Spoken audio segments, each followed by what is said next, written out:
Welcome to Parenting Challenging Kids. I am Dr. Michelle Alden. I'm here to answer some parent questions that have been coming in. I love this because it's kind of like problem solving, not quite as together as when I get to coach you, but I hope this is helpful. So this question was asked this last week. Do you have any ideas for building my connection at home with my teen son, who is kind of a loner and often in his room? He's not a gamer. He's not doing anything bad in there. He just, sometimes he's just reading in there, but he just prefers to be alone. And what can I do? I love this question. I think it's so valuable because even if your kids are in their rooms and they're doing things that you don't like this is a big source of contention in a lot of families. And so I think that the connection that we have at home is really important, even for your kids that are neurodivergent and maybe not social and not as connected, especially true for your kids that have trauma in the areas of attachment. Because kids that spend too much time alone when they're neurodivergent, ADHD, all the things that we talk about, they tend to get lost inside themselves. And even doing something really good, like reading, they get kind of lost. And your kids that have attachment issues, or and sometimes they go hand in hand, or maybe are on, are autistic, it's not just in social settings, right? Like they're just kind of disconnected a little bit from the world around them. And we have to keep bringing them back into reality. And this is really important in the adoption work that I do with families. But how do we do it, right? Because we can't force people to feel connected, and we're not forcing our kids to feel anything actually different than what they feel. They're going to feel what they feel. But it starts with teaching them the interactions that they need to have. I think it's important to teach them that you might not agree, but you need to be polite, or you might not like somebody, but you still can't be rude. And just teaching kind of those basic manners, making sure that they know, this is how we greet people. This is how we say goodbye. This is when someone's talking, this is, how we handle it, helping them know. And sometimes it can be super helpful to even script it out so they know how to enter a group of people that are already talking. And so they're not the person that just randomly starts talking about whatever. And you can start this really young, but you can also do it when they're older. It's okay. So thinking about how we kind of create that and how we have to teach that. One of the things I love about working with families is that a lot of times it'll be an older kid that is the reason why I start working with the family, but the younger kids also benefit from it, or vice versa. Sometimes it's a younger kid, and then teens kind of lose some of their ability to interact in appropriate ways. And so it's a good reminder. And it also is a good reminder for that adult-child relationship. It's not the same. Even though they're teens, and even though they may be taller than you, and even though they're gaining more and more autonomy, they're still not there, and you are still the parent. And so teaching manners, teaching how to address people, teaching all of that is a critical part of our society, and that's kind of getting lost. But it's a critical part of brain development and healthy brain functioning and processing. So it's really, really important to kind of take a look at all of that. Now, back to this parent that asked, what about the time they're spending in their room? It's not bad. Do they need downtime? Is that what it is? So I recommend that you have them be out of their room as much as possible.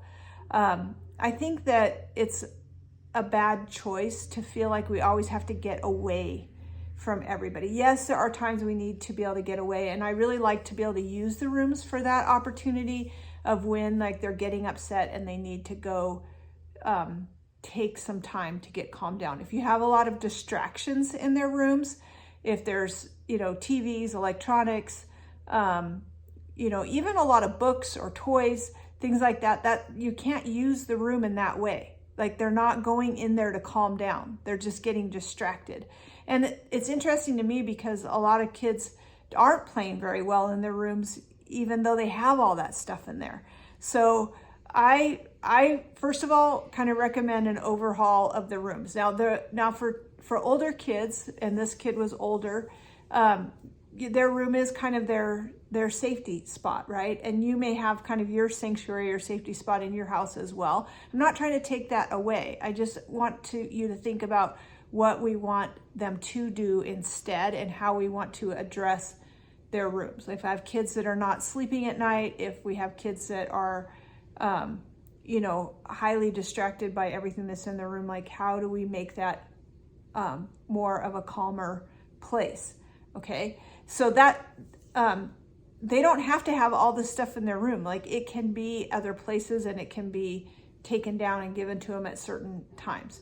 For teens, especially this young man that's just going to his room and kind of disassociating and isolating, and the mom is really concerned, I recommend that you just bring them out, right? Like, hey, I can see you're just reading, that's totally cool, but just come and read on the couch.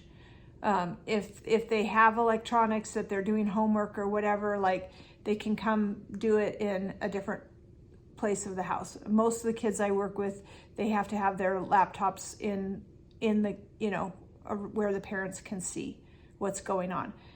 It's just, I think when you think about them just kind of getting lost and realizing that we have to keep bringing them into the family, have family times. We all sit down to dinner. We stay at the table for a certain amount of time. It's not going to be an hour. It's going to be like, 20 minutes. And you don't have to talk if you don't want to, but we're all going to be here and have this interaction. I know there's a lot of times where we're on the go and we're doing things, but use that time wisely too. I remember when my kids were growing up, we had a vehicle that had, the ability to play videos. Now everybody's got that on their screens, but we never used that, and we lived an hour outside of town. But when we have town days, we did not use that option at all. That was our time to like sing together or talk or, whatever. And so we only use that on long trips to kind of break up the time, because the time in the car was kind of our connecting, valuable time. And I think it's important to create some of that, like whatever that's going to be for your family. It's not all the time, like none of us can be on, 24/7.